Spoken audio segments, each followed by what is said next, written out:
This is the lecture on strategies for sustainable cities and communities in Module 7.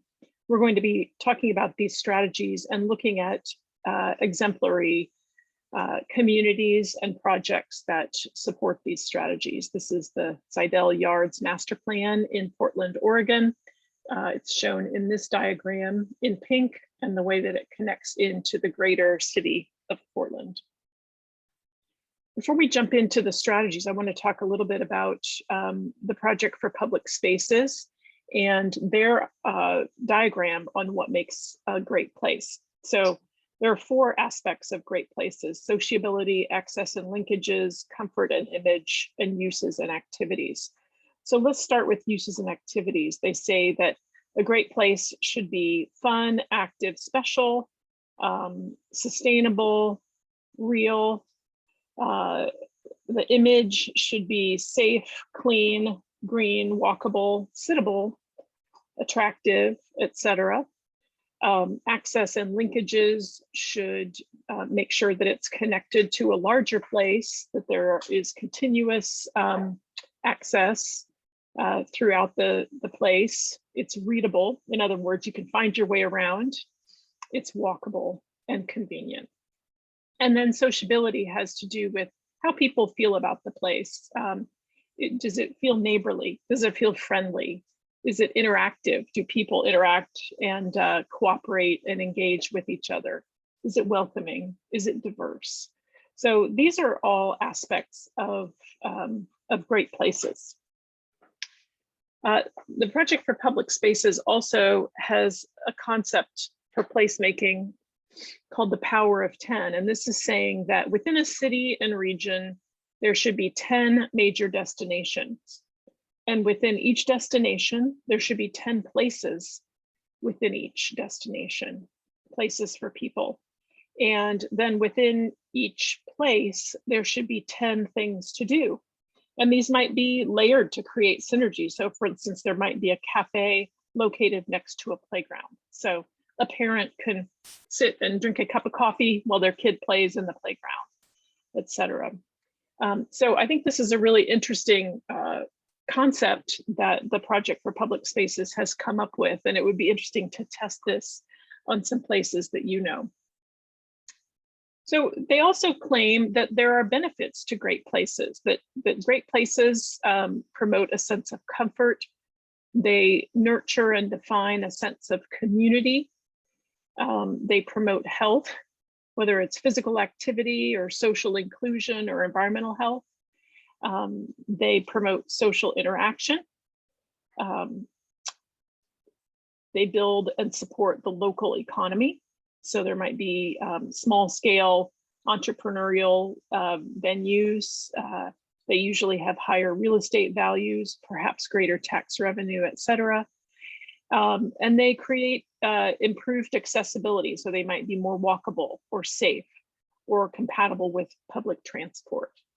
So I think these are some really interesting benefits of great places. And I would challenge you to ask yourself if some of the strategies we're talking about actually contribute to these benefits.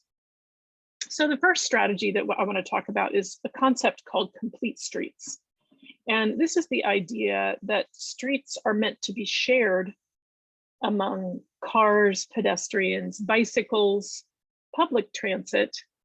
And so instead of streets, as they're typically in the United States, dominated by cars, cars are still a part of the streets, but they are much less dominant, and other forms of transportation feel comfortable there. Complete streets also have lots of vegetation, which might offer some habitat for birds and insects. They do stormwater management. Remember the street bioretention that we talked about in Module 2. Additionally, complete streets have very activated edges. So they have retail at the ground floor. They might have cafes out on the sidewalk, etc. These are complete streets. And along with complete streets, walkable streets are very important. They might actually offer a place for pedestrians to walk that is a little bit sheltered from cars. Here you see there's a bike trail and a planting bed between the street and the sidewalk. Same thing here, places to sit if one is tired, or just to talk to your neighbors. But notice that, you know, the car part of the streets is a little bit smaller, narrower vehicular ways, and wider sidewalks and planting areas.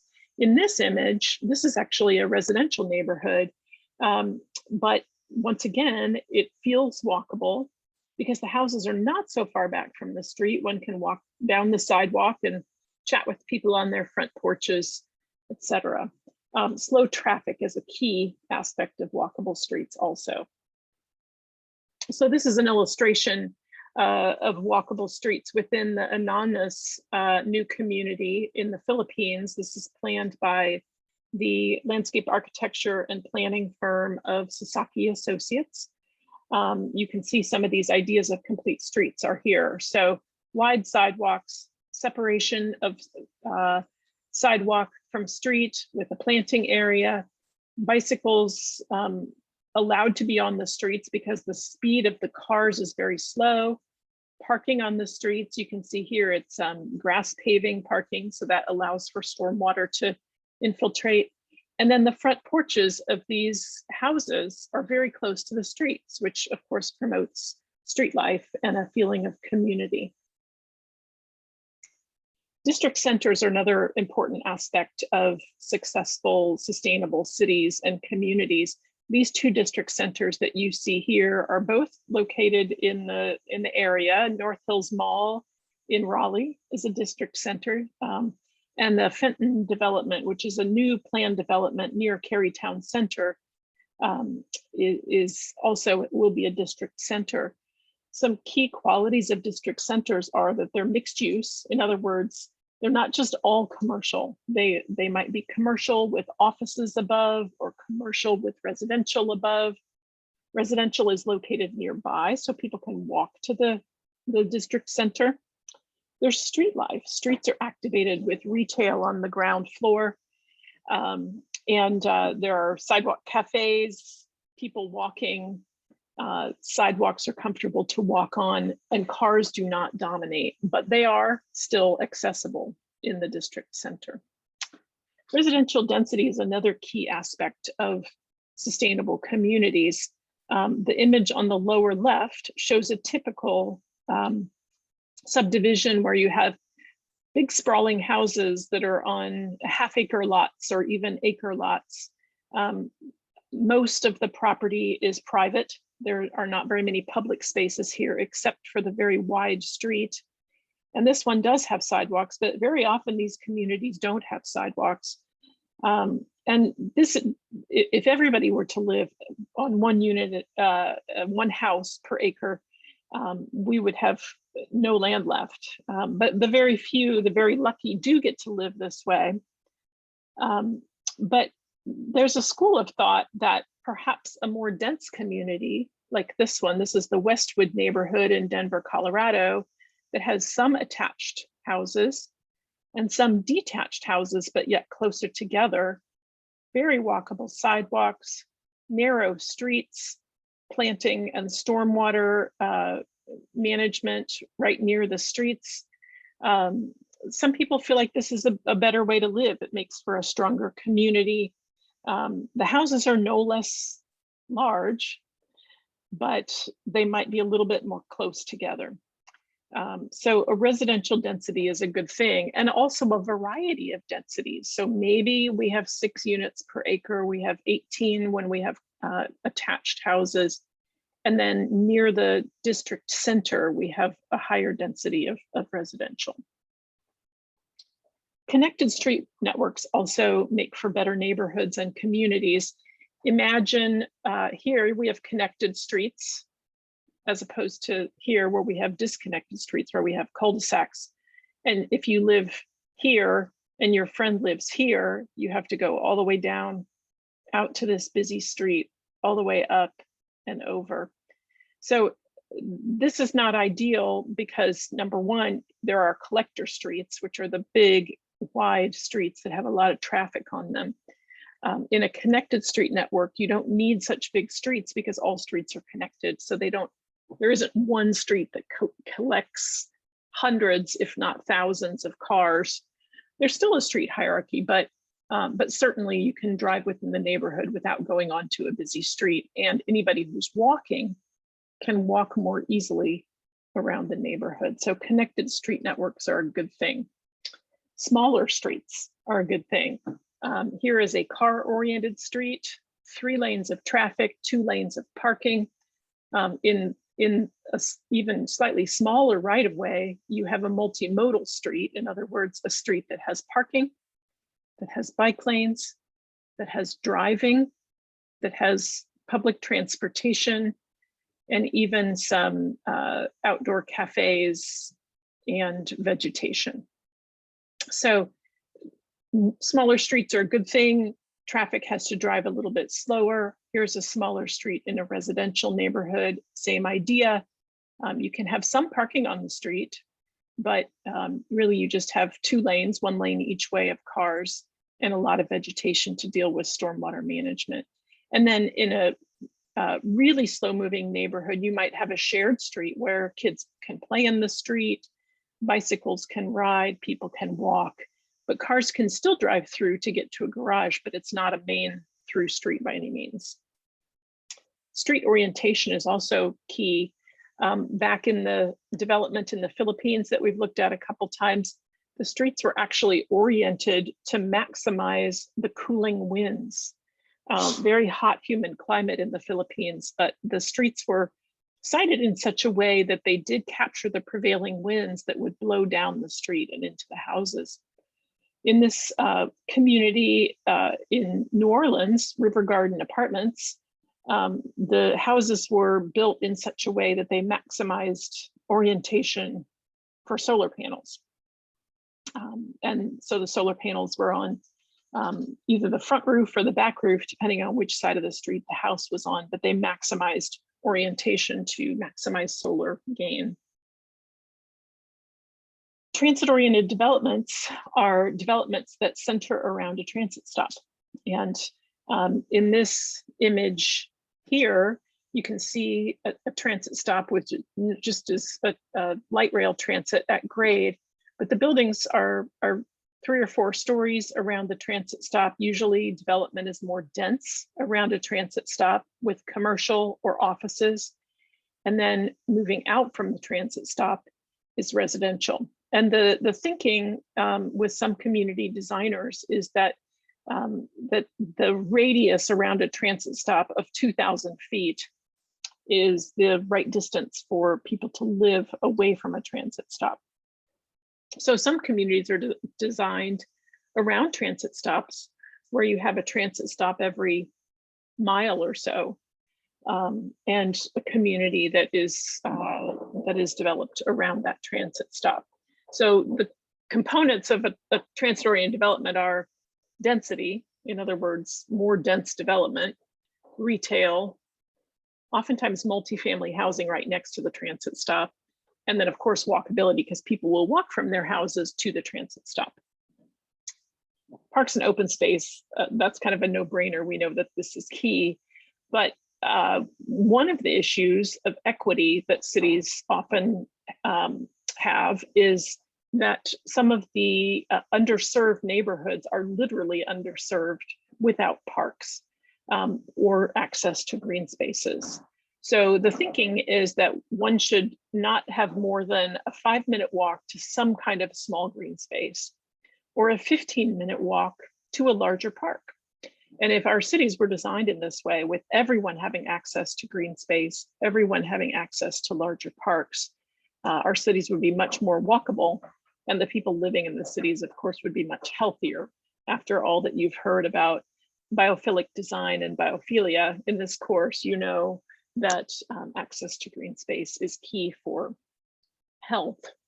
Even in Raleigh, there are some criticisms of Dix Park, which is, it's an existing park, but it's planned to be redesigned by Michael Van Valkenburg Associates, landscape architects. There are some critiques that Southeast Raleigh has minimal parks and is not really connected very well to Dix Park. So connections to parks are key. And kind of equal access to parks is key.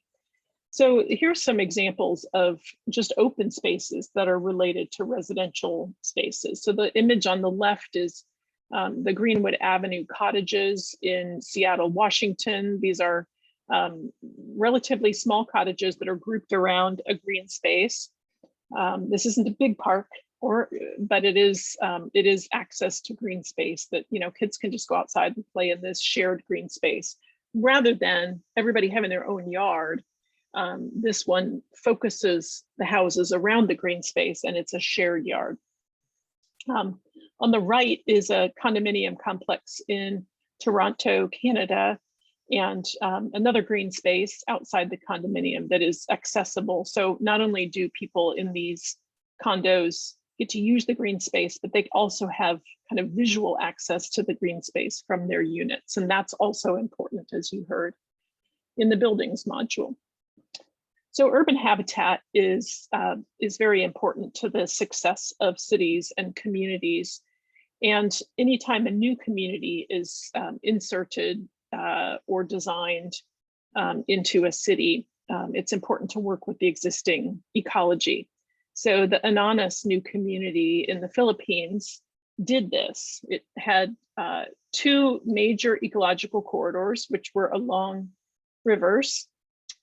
And it designed between the community, between these ecological corridors, working with the corridors. And the idea with this is that, as we saw in the previous diagram, the cooling winds in the summer come along from the southwest, and the cooling winds in the winter come from the northwest, or sorry, northeast. But the community is designed in such a way as to channel the winds along these cross corridors. These are called pollinator paths because this is a community that is also an agricultural community where they're going to be growing a lot of food along these pathways. And you can kind of see these circles outlined in orange. These circles are a 5-minute walk. So there is not one house in this community that has more than a 5-minute walk to get to some kind of green space. So here the existing habitat is incorporated, new habitat is created that spans between the existing habitat. So here's a few diagrams of the food production in these neighborhoods, and you can see here that there are complementary uses along what they're calling the pollinator paths, in that, you know, there's a school along the pollinator path. The kids can grow food on these pathways. There's a grocery store, a restaurant that might use some of the food, etc. You can see here, there's sort of a central park, and around this central park area is more dense development, less dense, a little bit away from the central park. But there are all kinds of pathways and greenways that connect these neighborhoods to each other. So habitat and food, of course, go along with each other. Sometimes when one grows food, it can be habitat for bees or for other beneficial insects. It can also be habitat for non-beneficial insects. But habitat and food are, of course, connected, as are recreation and food production. The pathways through food production can be nice places to walk, etc. Greenway systems are also key for successful cities and communities. And we are lucky in Raleigh to have one of the best greenway systems in the US. This is a diagram showing the greenways that are happening along creeks and waterways, along boulevards, in other habitat areas like lakes and ponds. Not so much in this area, but in the Midwest, greenways are very much located along rail rights of way. In other words, when the railroad doesn't need the right of way anymore, it's very often turned into a trail. So you've heard the term rails to trails. That's the idea with that. I don't think in Raleigh we have as many of those. Most of our greenways follow the creeks and waterways. This is a book called The Greenway Imperative about the development of greenways in Raleigh and other places across the US by a faculty member in my department, Chuck Flink. He teaches a really great class called The Landscape Imperative, but he just wrote this book that came out last year. He's one of the greenway experts in the whole country. Bike networks are slightly different than greenways in that very often they are co-located with streets. Sometimes they're a combination of greenways and streetways. But the key with bike networks is that they should be connected and continuous. So here you see some bike networks maybe that aren't as connected as they could be. It would be ideal to have a bike network that could then join this greenway and maybe head all the way to downtown. This is a map of bikeways in Philadelphia. Bikeways should also be safe. Very often we just take a lane of the street and turn it into a bikeway, but that isn't always the safest thing for pedestrians, particularly since bikeways are often squeezed between traffic lanes and parking. And that can be problematic for people who have parked, opening their doors on the bikes, or people driving down the street, not really realizing they're driving in the bike lane. So in this image, you do see some planters and other barriers that are set up between the traffic and the bike lane. That's ideal. The bike networks are really important for getting around cities. Urban and suburban infill is important, whether it happens on the scale of, one or two houses being filled in where a derelict house was removed, or on the scale of Hillsborough Street, where some of the older buildings exist and other vacant lots have been filled with newer buildings. Infill is really important to maintain walkability. Walking down a street with big vacant lots is not that comfortable, but if you can do infill development and make sure, in this diagram you can see, make sure that the scale of the development is similar to the scale of the existing neighborhood, that's ideal. I would critique the target in that it's a little bit bigger scale than the rest of Hillsborough Street, but I think people do enjoy the convenience of having a target there for sure. A larger scale of infill development is shown here. This is the Potomac Yards development, and ages ago, I worked on this project. This is in Alexandria and Arlington, Virginia. It actually spans between the two towns, right across the river from Washington, D.C. This was an old rail yard that was being decommissioned. So with the development, we really tried to work with the scale of the existing neighborhood. That's what's shown in gray here at the edges. So you can see the scale is very similar at the edges, but the developers really wanted to have even greater development density. So we stepped the scale of the neighborhood up into quite a bit taller buildings. And you can kind of see that transition here as well. This is sort of prime real estate since it's a 5-minute drive from the Capitol. and so anyway, but this is a really interesting example of infill development. But the key with infill is to make it walkable, work with the scale of the neighborhood and the scale of the buildings around the neighborhood.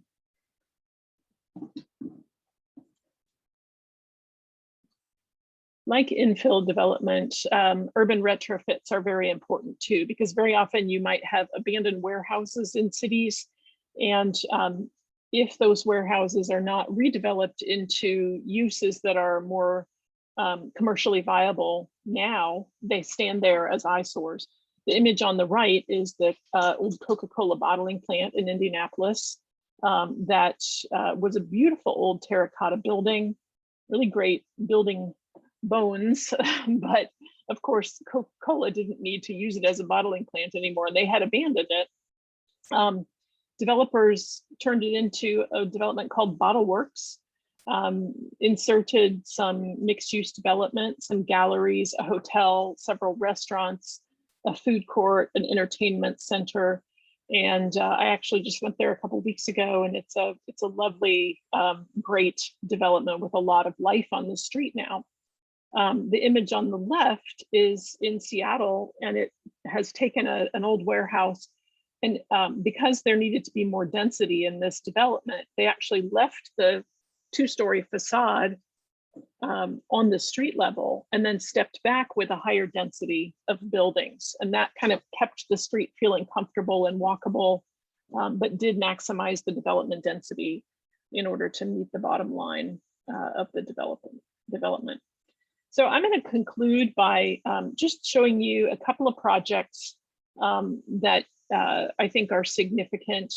And you will be looking at projects like this in your final project for the semester and comparing a couple of planned new communities and talking about their features, some of the features that we've talked about today, in addition to others. So this is High Point neighborhood. This is in Seattle, designed by Mithun, which is an landscape architecture and planning firm, and SVR Associates, which is a landscape architecture and engineering firm.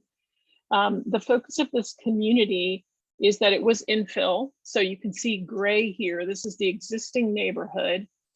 And so this neighborhood was designed with streets to connect into the existing neighborhood. You can see everything is connected. The scale of the houses is very similar to the surrounding neighborhood. But there were a couple of different things. They aimed for connections to open space. This is a large open space system right there. So they made connections through the community along the street to open space, and connections through the community in this direction from open space here to the central open space in the community to a local school and play fields. Additionally, they were trying to handle stormwater on the site and not let as much stormwater make it to this creek. So they did a bunch of street bioswales and some permeable pavement. This is actually permeable concrete sidewalk. There are permeable concrete streets. Here's more permeable concrete sidewalk. And the idea was to infiltrate as much water near where it falls, like the principle of the green infrastructure that we talked about in module 2. Do a dense community, a walkable community. They actually have food production in this community. They have varying densities of residential within the community, et cetera. So this is showing sort of how the stormwater makes its way into the bioswales and infiltrates, and some of it does get taken to a detention pond nearby. So this is a really interesting, beautiful, walkable community. In Sweden, the Hammarby community is an infill community also. This is Stockholm. This is existing Stockholm, and this all used to be industrial uses. So this was a brownfield development, but when the industrial uses left the center of the city, they planned a new community called Hammarby, and it's centered around some waterways. It's a pretty dense development, maybe more dense than would be viable in the US, but in Europe, this kind of density is much more accepted.